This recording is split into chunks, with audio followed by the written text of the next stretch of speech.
Selamat datang kembali. Hari ini kita kupas tuntas materi dari HBR Guides yang Anda bagikan ya.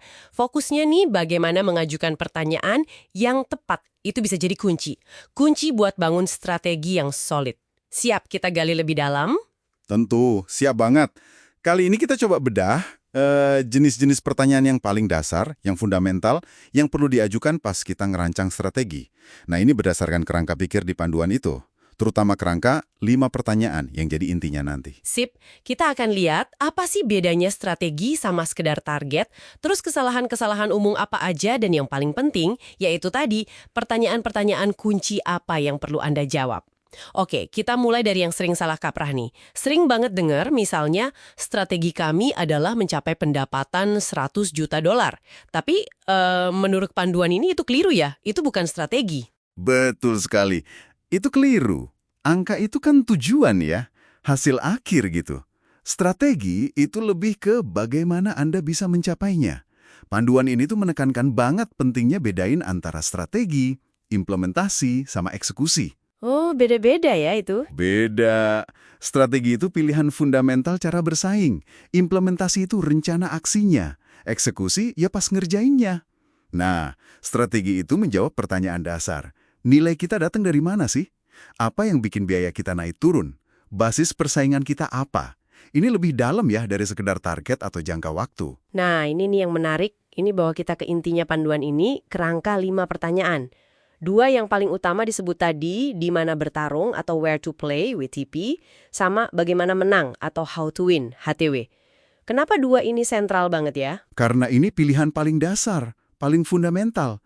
Dan yang menarik, jurus menang atau HTW Anda itu nggak bisa berdiri sendiri loh. Maksudnya? Ya harus pas banget sama ring tinju atau WTP yang Anda pilih. Nggak ada itu cara menang yang generik, kayak pokoknya jadi yang pertama atau yang penting merek kuat. Itu nggak bisa. Ah, oke. Menang di satu arena belum tentu berhasil di arena lain kalau caranya sama persis. Selalu spesifik konteksnya, gitu. Oke, masuk akal banget. Terus, gimana kita menilai ring tinju atau WTP kita ini? Ada pertanyaan spesifik gitu buat ngukur persaingan di sana? Ada. Panduan ini nyaranin kita tanya gini, siapa aja sih yang ngincer pelanggan yang sama kayak kita?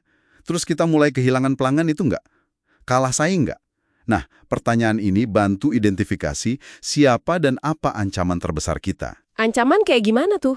Ya bisa macam-macam, atau produk kita udah nggak relevan, atau pelanggan udah terlalu tergantung sama pihak lain, atau memang pesaing punya keunggulan telak. Wah, jadi ini kayak semacam radar peringatan dini gitu ya. Biar nggak kejadian kayak Nokia dulu itu, yang merasa udah aman di atas, nggak sadar ada ancaman baru dari perubahan teknologi, software. Tepat sekali. Nokia itu contoh klasik banget. Bahaya kalau kita abai sama pergeseran arena main, WTP, dan terlalu pede sama cara menang, HTW yang lama. Risiko status quo itu, wah nyata banget. Oke. Mengingat arena main atau WTP ini kan bisa beda-beda ya tingkat kepastiannya. Nggak selalu bisa ditebak.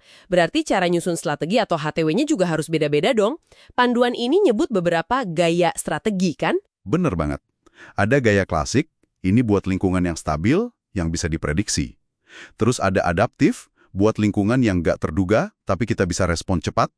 Ada lagi pembentuk atau shaping, ini kalau lingkungannya nggak terduga, tapi kita bisa ikut mempengaruhi.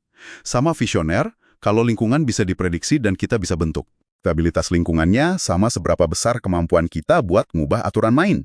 Terus, yang paling umum dipakai di perusahaan-perusahaan mana? Nah, ironisnya nih, survei di sumber ini nunjukin banyak perusahaan itu masih kejebak pakai gaya klasik atau visioner, yang mana itu cocoknya buat kondisi tenang ya kan? Padahal bisnis mereka mungkin lagi ada di tengah badai ketidakpastian. Wah, kenapa gitu ya? Ini nunjukin pentingnya kita sadar sama asumsi kita sendiri. Dan harus fleksibel buat ganti gaya kalau perlu. Kayak nggak bisa lah kita pakai jaket tebal terus padahal cuaca udah panas terik kan. Harus ganti baju yang pas. Betul-betul. Selain kondisi pasar atau lingkungan tadi, ada faktor lain nggak sih yang perlu dipertimbangkan pas milih cara menang, HTW? Kayak misal maunya pelanggan atau pihak lain gitu. Oh tentu, itu penting banget. Kita harus paham apa yang benar-benar penting buat para pemangku kepentingan kunci kita. Pelanggan, maunya apa? Harga murah, layanan bagus, atau kombinasi keduanya? Investor mungkin fokusnya ke pertumbuhan ya. Iya, iya. Nah, strategi kita harus mempertimbangkan ini semua. Dan ini nyambung banget ke pertanyaan berikutnya. Oke, kita udah tahu mau menang gimana, terus kapabilitas apa yang kita butuhin buat menang dengan cara itu? Jadi bagaimana menang itu butuh otot atau kapabilitas yang pas juga ya? Nggak bisa cuma punya ide hebat aja gitu. Persis. Strategi hebat tanpa kapabilitas yang mendukung itu ya cuma angan-angan aja, cuma di atas kertas. Anda harus identifikasi. Kemampuan unik apa sih yang wajib kita punya atau kita bangun buat ngejalanin strategi ini? Ini bagian penting dari jawaban bagaimana menang. Oke. Jadi WTP, HTW, kapabilitas semuanya harus nyambung ya, harus klop. Ada lagi elemen kuncinya. Ada. Penyelarasan total. Ini krusial. Peluang menang terbaik itu datang pas ada sinkronisasi. Antara tujuan besar perusahaan kita, kenapa sih kita ada? Terus strategi, di mana main dan gimana menangnya, sama kapabilitas.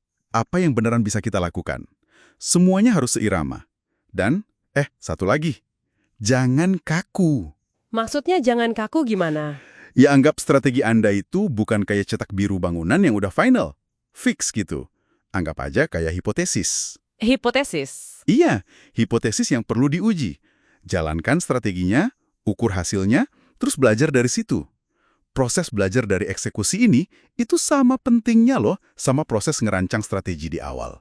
Ini siklus, muter terus, nggak ada hentinya. Oke, jadi kalau kita tarik benang merahnya nih buat Anda semua yang dengerin, intinya membangun strategi itu bukan soal nemuin jawaban sakti, tapi dimulai dari ngajuin pertanyaan yang tepat. Pertanyaan kayak, di mana kita milih buat bertarung? Gimana cara spesifik kita buat menang di arena itu? Terus, kapabilitas apa sih yang jadi kunci kemenangan kita? Asumsi apa yang kita pegang selama ini dan perlu diuji lagi? Gimana kompetisi dan maunya para pemangku kepentingan itu ngebentuk pilihan-pilihan kita? Gitu ya? Tepat sekali. Dan selalu ingat, ini proses yang dinamis, nggak statis. Harus terus belajar, terus adaptasi. Strategi itu kayak organisme hidup lah, bukan dokumen mati yang disimpan di laci. Nah, sebagai penutup nih, ini ada pertanyaan buat Anda renungkan. Coba bayangkan, kalau Anda secara sadar ganti kacamata atau gaya strategi Anda misalnya nih, dari yang biasanya klasik terus coba pakai pendekatan adaptif, kira-kira bagaimana jawaban Anda atas pertanyaan fundamental di mana bertarung dan bagaimana menang tadi bakal berubah? Coba dipikirkan. Oke deh, terima kasih banyak sudah menyimak pembahasan mendalam kita kali ini. Sampai jumpa lagi.